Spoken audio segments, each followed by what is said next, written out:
Hello and welcome to the Engineering Career Coach podcast. In this episode, I will be talking to Andrea Dallan, an engineer, an entrepreneur, and CEO of Dallan Spa, an Italian family business that has been producing systems for the processing of thin sheet metal since 1978. With 160 employees that include engineers, technicians, and operators. We will be talking about efficiency and sustainability in manufacturing. Andrea will list his 4 very specific aspects that you should implement in your firm to improve efficiency in your business. Now, I'm your host, Jeff Perry. I'm the founder of More Than Engineering, and this is the Engineering Career Coach podcast. It's the first podcast dedicated to helping engineers and technical professionals with both their personal and professional development. Now, let's jump right in.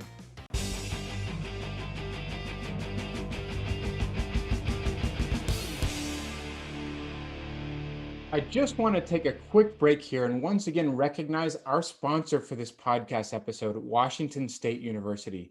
The Engineering and Technology Management program at Washington State University is a systematic approach to professional development for practicing engineers to shift from fully technical positions into leading technical employees and systems. A fully online master's degree program, students take classes at night and often implement class lessons in their positions at work before the next class. Learn more about a master's degree in engineering and technology management at etm.wsu.edu or email them at etm@wsu.edu. Take charge of your career and reach out today. Now it's time to jump right into the main segment of our episode. Today I'm talking with Andrea Dallan about efficiency and sustainability in manufacturing. Andrea, welcome to the Engineering Career Coach podcast. Thank you very much, Jeff. Nice to be here with you, and hi to all our listeners. So excited to have you on here, Andrea. Now, as we get started here, I'm curious, could you tell us more about who you are and what you do on a daily basis? Yeah, Jeff. Well, I'm an engineer. I graduated in Italy 20 years ago, and I started working in our family business. My father established this company, Dallan, in 1978, and we produce systems for the processing of sheet metal. So roll formers, punching machines, and laser cutting machines. So over time, I started to follow him during my high school, and then I started to work in the company in different positions, similar to what my son is doing now. So it's a family tradition.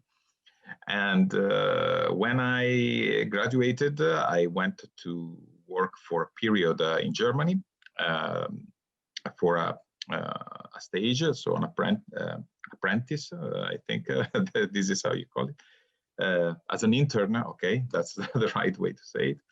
And then I came back and started to work in sales together with my father. So like working in visiting customers and trying to understand companies to improve their productivity, the efficiency of their products, of their production, their quality of their products, and so on. So in these 20 years, it's been a great time and also very challenging.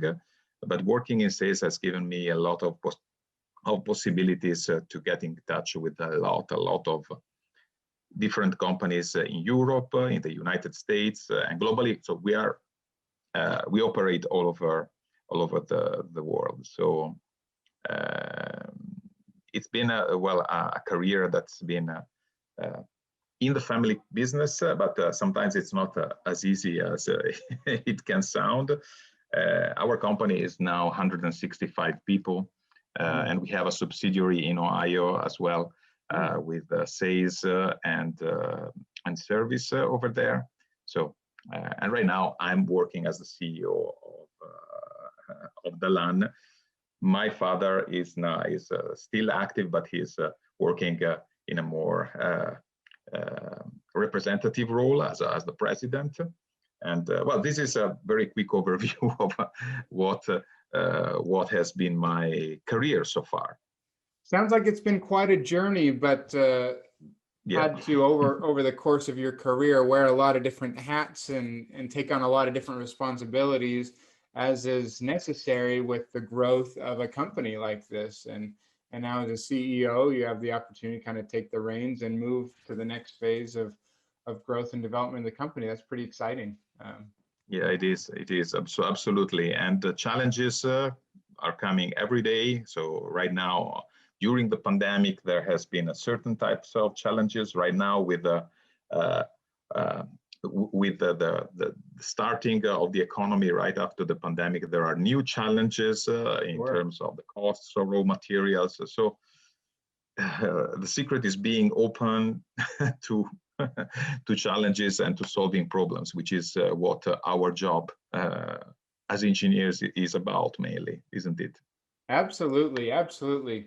So, Andrea, in addition to doing your role inside the company, you're also writing books and even wrote a book on sheet metal manufacturing. So, I'm curious, as I understand it, you named it The Revolution of Efficiency. Can you tell us more about where that name came from and what that book teaches and shares about?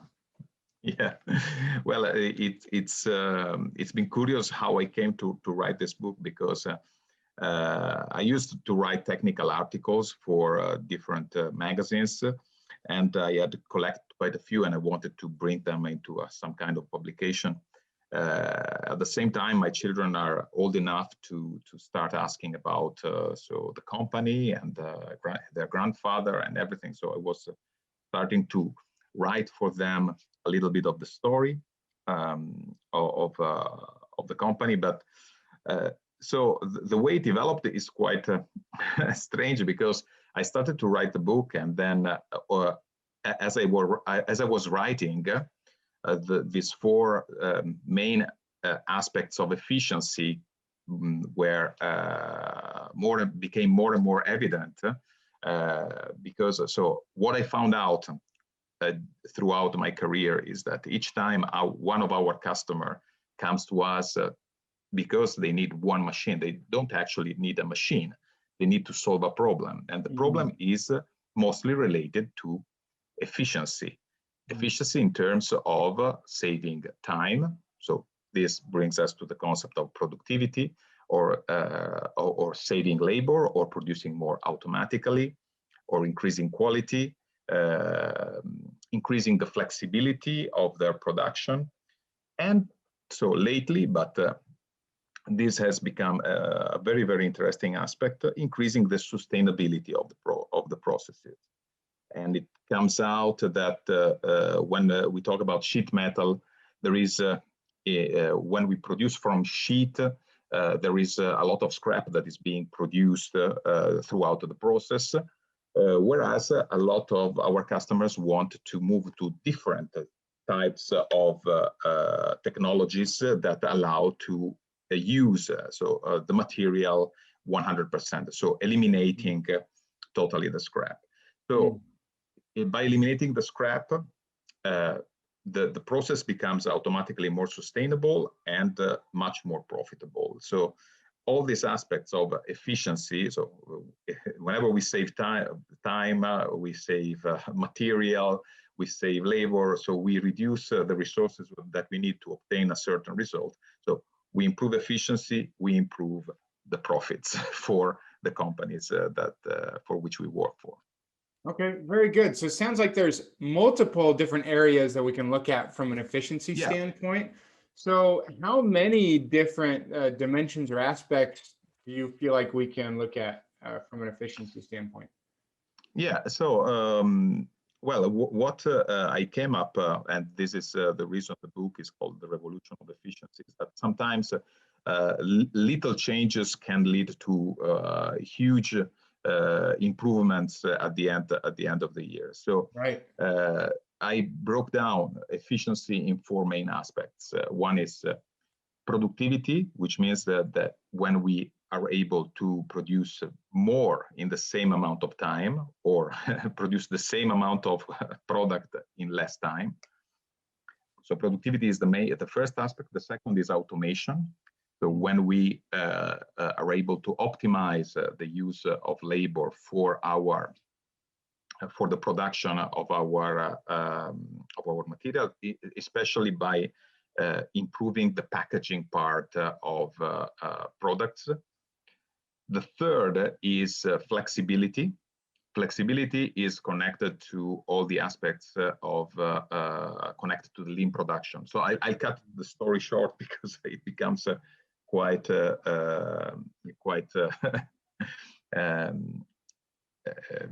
long otherwise. Anyway, when we start to work for the market, and so we are working in a pool logic, we tend to reduce the amount of material of products that we store in the intermediate storage. So when we work in the direction of the just-in-time philosophy, we have to reduce the size of the batches, and therefore we need to be able to change the setup of our machines much faster. So flexibility becomes one essential aspect. So being able to produce some customized product in the same amount of time that it takes to produce one standard product becomes essential. So if we want to improve flexibility and therefore improve productivity as well. And the last aspect is sustainability. Sustainability is now a big topic in the industry, especially in Europe. There is a big discussion also politically about how industry production can be made more sustainable. And of course, all that is related to metalworking, well, is seen or is perceived as being this kind of manufacturing that metal fabrication may not be seen as sexy, okay? Whereas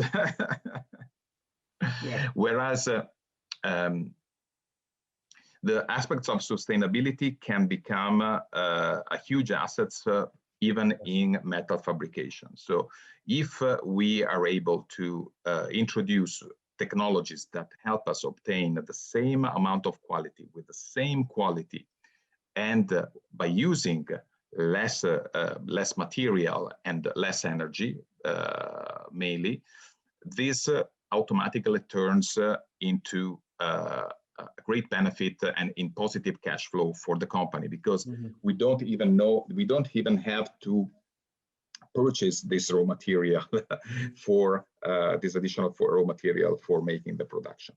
And this is actually what the technologies that we producing our company make possible.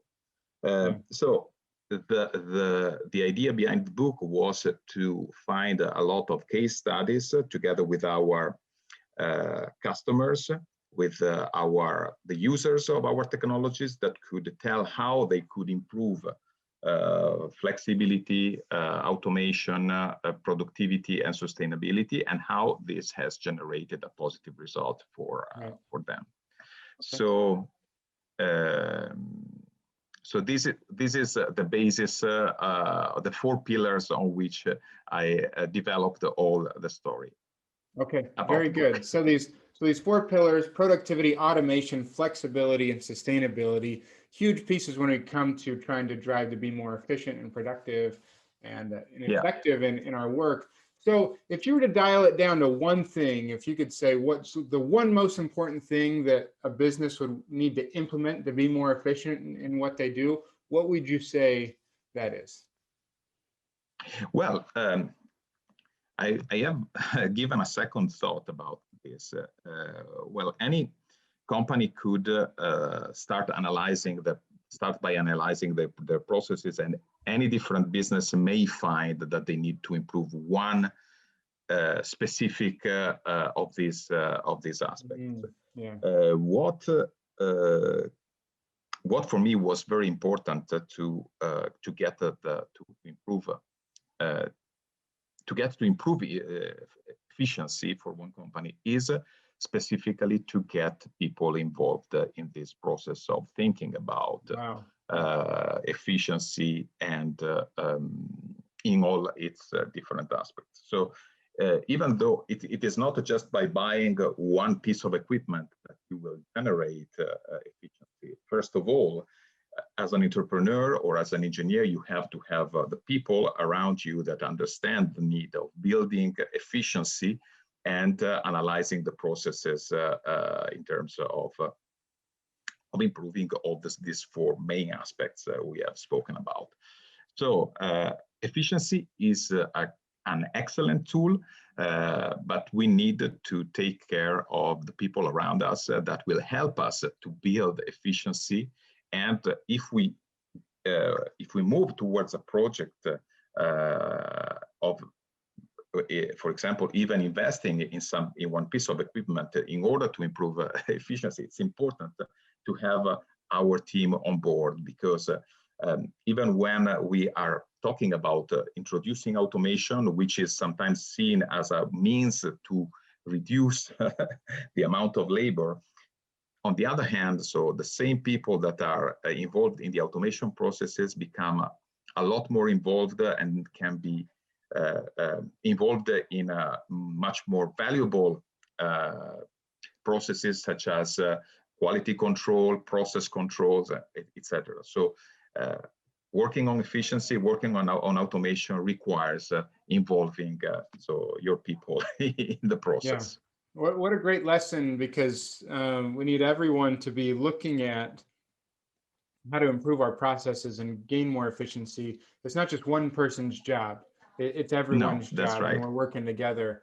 And so involving your people at every step along the way, because a lot of times the people who are, hands-on right there next to what's happening, they have a better view than many of the leaders who aren't there doing the work every single day, day after day. Absolutely. And so we need to use everyone's help to absolutely these, and by we have to become good listeners. So it's absolutely, of course we have studied, we are we are gaining a lot of experiences, but the results is something that we don't get alone. So we need the team behind us to support us. Yes, very good. So all of this is we're trying to produce more with less resources. We're trying to reduce raw materials. We're trying to reduce the energy that we're using. We're trying to reduce the time it takes to produce products, and we're trying to reduce the labor required to do specific tasks so that that labor can be better employed or used elsewhere. And all of these aspects and these four aspects that you're talking about really are these combination of ways that we can be more efficient. Yeah. Now we've talked about automation and productivity, flexibility, and sustainability. Is there anything on top of any of those aspects that you'd love to dive into a little bit further? I know we've talked about all of them, but is there any of those that you feel like you'd like to share even more and go deeper in any one of those topics? Well, Jeff, one thing that there is not one aspect that stands way above the other, because each different production situation where we have worked requires a deeper focus in one or the other aspect. So one thing that I have found out that anyway, when we work on one of these aspects, we generally introduce improvements also on others. For example, it's not possible to improve the productivity if we don't focus on automation and flexibility as well. Okay. So these two, so of course, so if I look at my customers, they come to me and they have one problem. I need to increase the production. I need to increase the automation, or I want to save material. But each time we work on one of these aspects, we automatically generate an improvement also in all other aspects and in general to the profitability of our processes. So and this is the reason why I came came out with the concept of efficiency, because efficiency is the summary of all these aspects. And eventually it is the one single, how can we say, the one single, if I had to point out one single thing that all of our customers are trying to do, is to improve the efficiency of the product. Because what do they want? They want to produce more using less resources.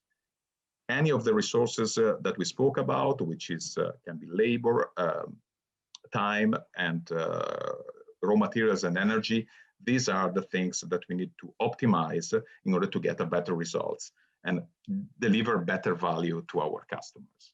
Wow. And so it's a great way to be able to separate those different aspects, but also recognize that they're all connected in how they interact with each other. They're not completely independent. We can look at them in different ways and use different problem-solving methods to look at, hey, how can we address productivity, but we need to address some of these others at the same time as well, or they're going to influence each other. Absolutely. It is also, for example, when we address and we analyze one new investment in not only in sheet metal, but in any type of production system, we are always addressing one of these four aspects. So, and each time that we introduce an improvement in automation, we know that we are improving also the productivity. When we improve the flexibility, we are also introducing a benefit in productivity as well. So, and generally also there is, when we look into efficiency, there is always also, in my experience, an improvement in the quality of the product. So our job should be holistic, and we should give have a general overview and try to give our partners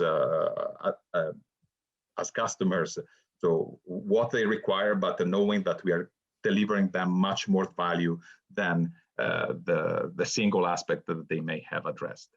Yeah.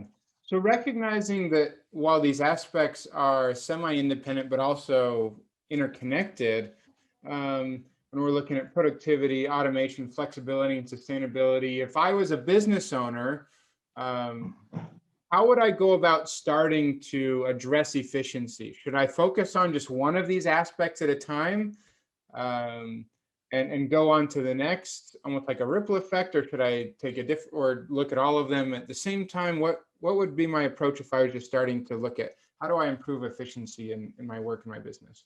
Well, this is a good question. And generally, so if you have one process in place, normally there is one aspect that keeps you up at night, and that aspect is the one that should be addressed first. When we, so that aspect, what I see in this period, for example, is the capacity of saving raw material, for example, producing more with using less material, knowing the difficulty to source metal coils or this type of raw materials. So we should start from one of these aspects, but when we should keep our team members involved in order to address. First of all, we need to understand what is our problem, and then when we know what is our problem, we can start to address the solution. I wouldn't say that each different process is different, Jeff. So in any different company, I have found problems with, for example, some companies have huge difficulties in finding workers for their lines.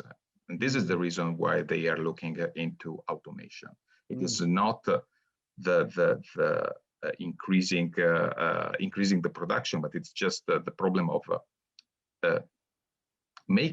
actually making the production, and therefore they're looking into more automated product processes.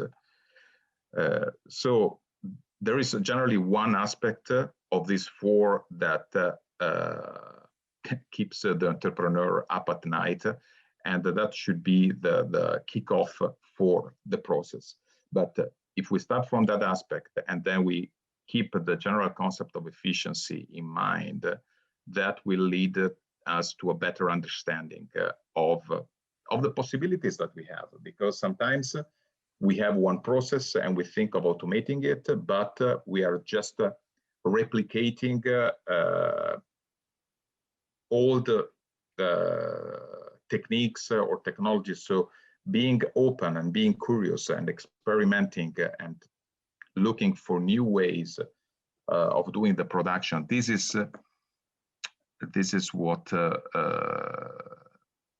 can lead to a continuous improvement in in the process. So that is a never-ending process, because as we have seen now, so you're going from one literally from one problem to the next in this period. So yeah, I think that's why they call it continuous improvement, right? We're continually finding the next problem. We solve one bottleneck and we're on to the next. There's something else that that's right. we can then move on and improve. And hopefully we don't get discouraged by that. We get excited that there's another problem to solve. And that's like right. we said, have to have our job good, as engineers. That's right. We need to have a good motor. Yeah, that's right. That's right. So to end off this section here, Andrea, I'm curious, just a final piece of advice. What would you say to listeners out there that are trying to make their own businesses more efficient, if you were to try to summarize things just a little bit more here? Well, I think to keep learning, so not to lose the curiosity, and keep visiting even trade shows, other companies, talk with other entrepreneurs, because sometimes all the solutions we are looking for are at hand if we don't just look that on our own and we try to do everything on our own. So we have to really learn to connect, to involve to our team members and connect with other companies, with our clients, because sometimes the solutions that there are not only on the market, but sometimes there are some very simple solutions to improve our efficiency. They can be even not equipment, it's just by talking to people and finding new ways to organize our production internally. Okay, gotcha. Well, thanks so much, Andrea. At this point, we're going to transition into the Take Action Today segment of the show, where we'll get one final takeaway from Andrea on efficiencies and sustainability.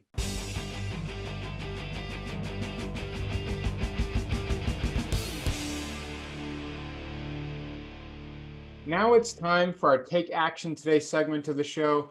Andrea, you've shared a lot of great insights on efficiency. I'm curious, can you give us one final way that we can take action on these ideas of efficiency, and in particular, sustainability? Yes, absolutely. Well, here in Europe, there is a huge discussion about sustainability. And what I have seen from my experience is that a lot of companies, entrepreneurs, fear that making their processes more sustainable might introduce additional costs to their processes, and therefore, so this is seen as a kind of a problem. Well, we have seen, and this is what is part of the content of my book, that if we look at our production processes, we can actually find ways to use less material, use less energy, and therefore not only make the processes more sustainable, but even much more profitable for our companies. So knowing what are the technologies available can help us make a great leap for both sustainability and profitability. So I invite you to connect maybe to Amazon and get the book, and that may bring additional insights for our listeners. Well, that's great. Thanks so much, Andrea. Great way to think about sustainability as not just kind of a responsibility that we have to be sustainable, but also an opportunity to do better for our company as well. So Exactly. Thanks so much for your insights here. If people want to connect with you or find the book or other information about your company and other things that you do, where can they find that?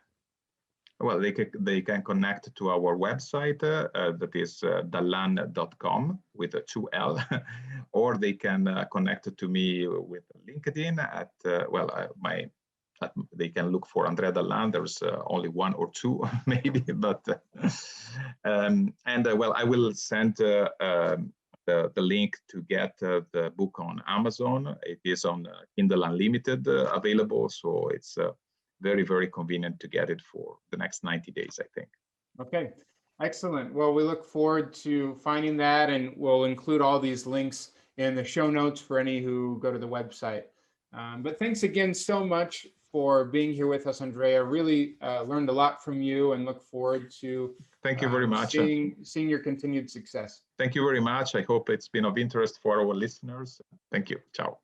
I hope you enjoyed the episode today. We would love to hear your feedback, comments, and questions. Go to www.engineeringmanagementinstitute.org, where you will find a summary of the key points discussed in today's episode, as well as links to any of the resources, websites, or books mentioned during the episode. And don't forget to check out our upcoming free live webinar for this month, also at engineeringmanagementinstitute.org. Additionally, for any engineers struggling with unemployment or uncertain about how to make an intentional career transition, I've created some free training resources with an opportunity to join a more intensive program called the Engineering Career Accelerator. If interested, you can find more information and training at engineeringcareeraccelerator.com. Until next time, I wish you the best in all of your engineering endeavors.